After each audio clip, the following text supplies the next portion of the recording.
ये मैं आपको बताता हूं मेरे प्यारे साथियों, हाल ही के अंदर I2U2 की मीटिंग संपन्न हुई है। यानी जिस I2U2 के बारे में हमने जिक्र किया था उसकी मीटिंग भी कल यानी कि थर्सडे के दिन संपन्न हो चुकी है और उस मीटिंग में पहले ही दिन भारत को बहुत सारा फायदा हुआ है। तो आज के सेशन में हम चर्चा करेंगे कि आफ्टर ऑल ये I2U2 मीटिंग क्या है और इसमें भारत को किस प्रकार के फायदे हुए हैं। चलिए चर्चा करते हैं साथियों। I2U2 के अंदर यानी इजराइल, इंडिया, यूएसए और यूएई, इनके चारों के हेड यानी चारों देशों के प्रधान जो लोग हैं ये वर्चुअली कल यानी थर्सडे के दिन आपस में एक दूसरे के साथ कनेक्ट हुए। यानी जिस तरह से जूम मीटिंग होती है, सारे लोग आपस में बैठ गए। इस मीटिंग की अध्यक्षता कर रहे थे यायर लैपिड, जो कि इजराइल के पीएम के रूप में अध्यक्षता कर रहे थे। दूसरी तरफ से थे यूएई और यूएसए के अपने अपने राष्ट्र अध्यक्ष। भारत की तरफ से प्रधानमंत्री नरेंद्र मोदी ने भाग लिया। चारों लोग आपस में बैठकर टेबल टॉक कर रहे थे। उसी बीच में चर्चाएं शुरू हुई विभिन्न क्षेत्रों के बारे में। इस प्रकार से आप देख सकते हैं चारों की चारों एक दूसरे के साथ एक टेबल पर आपको दिखाई पड़ रहे हैं। कैसे इन्होंने चर्चाओं को शुरू किया होगा आप देख सकते हैं, है ना। प्रधानमंत्री के कान में भी मतलब ईयरफोन लगा हुआ है, जो कि एक प्रकार से बहुभाषीय का है, यानी कि वो मतलब बातों को ट्रांसलेट करके सुना रहा होगा। तो यहां पर I2U2 समिट की आप पिक्चर देख सकते हैं। चारों लोग अपन प्रॉपर तरीके से मीटिंग के अंदर बैठे।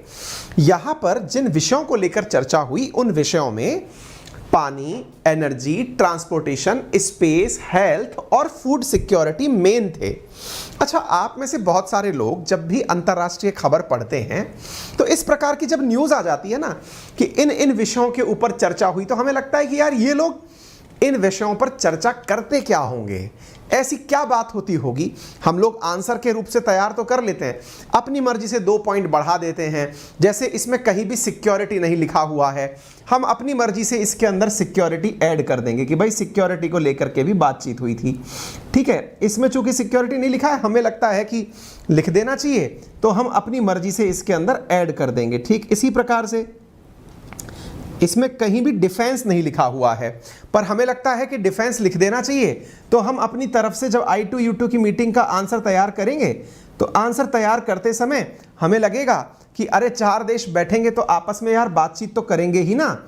तो बातचीत करेंगे तो एक काम करते हैं, इसमें डिफेंस शब्द भी एंटर करा देते हैं और हम अपनी मर्जी से इसके अंदर डिफेंस शब्द की भी एंट्री करा देते हैं। मतलब समझ गए आप। नोटिस करें, water, energy, transportation, space, health और फूड सिक्योरिटी।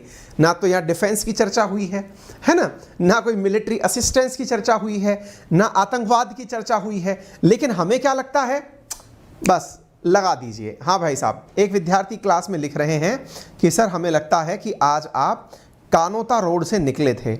आगरा रोड, बिल्कुल कुमार सुरेश आप सही कह रहे हैं, मैं बिल्कुल निकला था, आपने सही नोटिस कर लिया। ठीक है, चलिए। तो अब आपको ये समझना होगा कि जब ये बातें हुई हैं तो हमें मुद्दे की बात पता होनी चाहिए। भारत के प्रधानमंत्री ने कहा कि जिन क्षेत्रों को लेकर बात हुई उनमें 6 अहम क्षेत्र थे। पानी था, एनर्जी था, ट्रांसपोर्टेशन था, हेल्थ था, स्पेस था, फूड सिक्योरिटी था। इसी बीच में भारत को फायदा हुआ। क्या फायदा हुआ? भारत को फायदा यह हुआ कि यूएई ने कहा है कि वो भारत में $2 बिलियन इन्वेस्ट करेगा। आइए मैं आपको मोदी जी की वाणी सुना देता हूं। और रोड मैप भी बनाया। मोदी जी ने तारीफ में कहा कि भाई ये मीटिंग बहुत बढ़िया थी, आप लोगों ने पहले ही दिन हमारे लिए बहुत कुछ कर दिया। हमारा मतलब जो स्पीकर है वो शायद खटपट कर रहा है, लेकिन जो भी बातें हुई उसमें प्रधानमंत्री ने कहा कि एजेंडा बहुत प्रोग्रेसिव और प्रैक्टिकल रहा और इसके दौरान जो चर्चाएं हुई हैं वो बहुत सकारात्मक हैं। और पहले ही दिन इंडिया को सबसे बड़ा फायदा क्या हुआ कि $2 बिलियन इन्वेस्टमेंट यूएई ने ऑफर कर दिया। यूएई ने कहा कि हम आपके पास आकर $2 बिलियन इन्वेस्ट करेंगे फूड प्रोसेसिंग यूनिट्स लगाने में, या यूं समझिए कि फूड पार्क बनाने में इन्वेस्टमेंट करेंगे। ये इंडिया को पहले ही दिन हुआ फायदा है। यानी I2U2 समिट में यूएई की तरफ से भारत को $2 बिलियन का इन्वेस्टमेंट ऑफर हो गया है। अब आप पूछेंगे सर ये फूड पार्क क्या होता है? फूड पार्क, हालांकि आप सबको थोड़ा बहुत तो नॉलेज होगा ही, जिनको नहीं पता है उन्हें मैं थोड़ा बेसिक से बता दूं। फूड पार्क और कुछ नहीं, यूं समझिए कि कृषक जो खेत से उगाता है और आप जो पॉलीथीन में पैक हुआ भोजन खाते हैं, इसके बीच का जो रास्ता है वो फूड पार्क है। आप कहेंगे पॉलीथीन में पैक हुआ हम क्या खाते हैं? पॉलीथीन में पैक हुआ, जैसे आप में से बहुत से लोगों ने कभी ना कभी चिप्स खाई होंगी, अंकल चिप्स, लेज की, या फिर ये जो चिप्स आती हैं ये खाई होंगी, नहीं खाई होंगी, किसी को खाते हुए देखा होगा कि भाई कोई पैकेट में बंद करके चिप्स खाने लग रहा है। कभी भोजन के अंदर सॉस का यूज़ किया होगा, कभी अचार खाए होंगे। ये सभी चीज़ें पेड़ पौधों से एज इट इज़ उग कर नहीं आती हैं। इनको बनाने के लिए पेड़ पौधे से तोड़कर इनको प्रॉपर तरीके से प्रोसेस करके मशीनों के माध्यम से प्रॉपर शेप में डालकर पैकिंग की यूनिट से गुजारकर मार्केट तक पहुंचाया जाता है। तो यूं समझिए कि फूड पार्क अपने आप में वो इंडस्ट्री है जो कि कच्चे माल से फाइनल गुड तक एक ही जगह पर कंप्लीट करता है, जिसमें उसकी पैकेजिंग भी शामिल है, उसकी प्रोसेसिंग भी शामिल है। आप पूछेंगे इसमें असली पैसा कहाँ लगता है? भाई मशीनों में लगता है। आज मैं अगर आपसे ये कहूँ, आप में से बहुत सारे लोगों ने वर्तमान टाइम में कई प्रकार के जूस पिए होंगे, जैसे माजा करके एक कंपनी, माजा करके एक फ्लेवर आता है, पेप्सिको का ही है शायद वो, जिसमें वो आम रस बेच रहे हैं।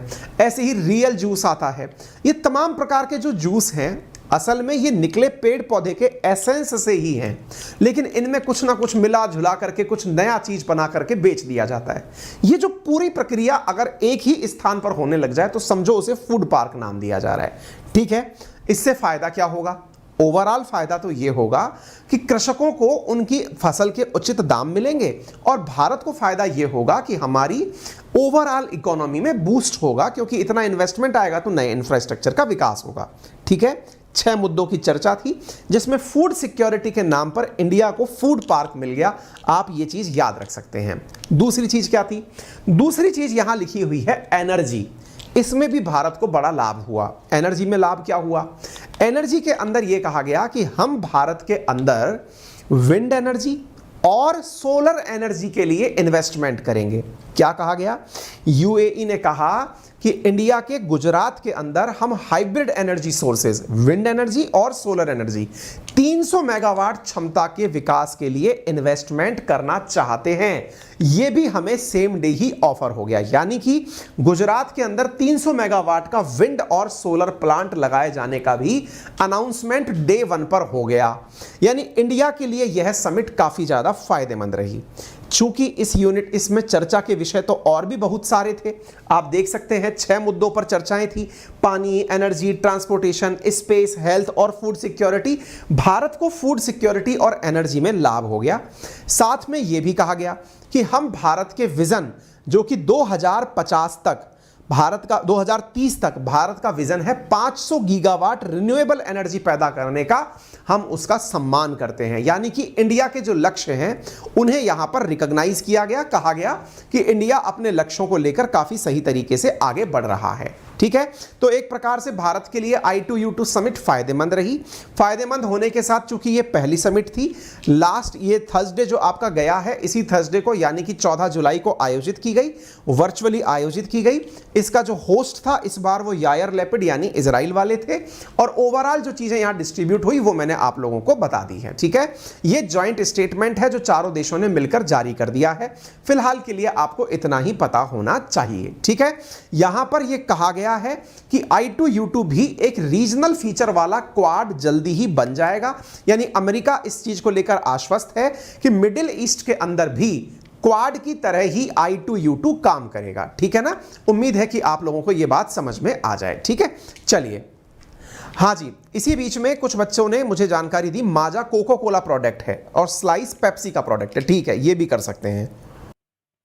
यदि आप चाहते हैं अनअकैडमी पर डिस्काउंट प्राप्त करना किसी कोर्स में, चाहे वो यूपीएससी हो, एसएससी हो, बैंकिंग हो, रेलवे हो, तो आप यूज कर सकते हैं मेरा referral code Ankit 10 to avail 10% discount. लेकिन इन दिनों यानी कि आज से ही समझ लीजिए आप लोगों के लिए एक ऑफर एसएससी और रेलवे कैटेगरी के अंदर आया है, तो वो मैं आपको बता दूं, जिसमें कि कल यानी 17 तारीख की शाम को आप लोगों के लिए ऑफर ये है कि 20% ऑफर ऑफ किया जा रहा है, यानी कि आपकी जो कोर्स प्राइस है उसमें 20% का ऑफर दिया जा रहा है यूजिंग रेफरल कोड अंकित 10। तो आप इसे ध्यान में जरूर रखें और कोर्स को ले सकते हैं। और वहीं बात करूं यदि यूपीएससी कैटेगरी की, तो यूपीएससी कैटेगरी के अंदर सीएसई अश्योर चल रहा है, जिसमें यदि 2 साल का कोर्स लेने के बाद भी आपका सिलेक्शन नहीं होता है तो 1 साल का एडिशनल आपको ऑफर दिया जाता है। मेंस की टेस्ट सीरीज हो या फिर ऑप्शनल की टेस्ट सीरीज हो, ये आपके कोर्स में दी जा रही हैं। प्रिंटेड मटेरियल कोर्स आपके पास उपस्थित है। इसके साथ में आपको wide range of educators available है, जिनसे आप चाहें जितना अच्छा से पढ़ना चाहें पढ़ सकते हैं। लाइव वीडियोस, रिकॉर्डेड वीडियोस आपके लिए कोर्स में अवेलेबल हैं। 20 बुक्स अवेलेबल कराई जा रही हैं। प्रीलिम्स, मेंस और ऑप्शनल तीनों की क्लासेस एक ही जगह पर उपलब्ध हैं। और किसी प्रकार की लोन फैसिलिटी के लिए आपके पास ईएमआई ऑप्शन भी उपलब्ध है, जिसमें 0% इंटरेस्ट लिया जाता है। साथ में हाल ही के समय पर यहां पर डाउट दरबार लगाया गया था, वैसा ही भविष्य में भी लगेगा। यहां पर आप जाकर अपने डाउट्स पूछ सकते हैं, है ना। तो बच्चों के लिए बहुत सारी फैसिलिटीज, एडुकेटर के साथ लाइव वीडियो कॉल पर भी आप चीजें डिस्कस कर सकते हैं। किसी प्रकार की अन्य सहायता के लिए आप हमारे साथ, हमारे टेक्निकल टीम के साथ 7878158882 पर भी कॉल कर सकते हैं, जहां पर वो आपको अधिक सहायता उपलब्ध कराएंगे। Thank you so much.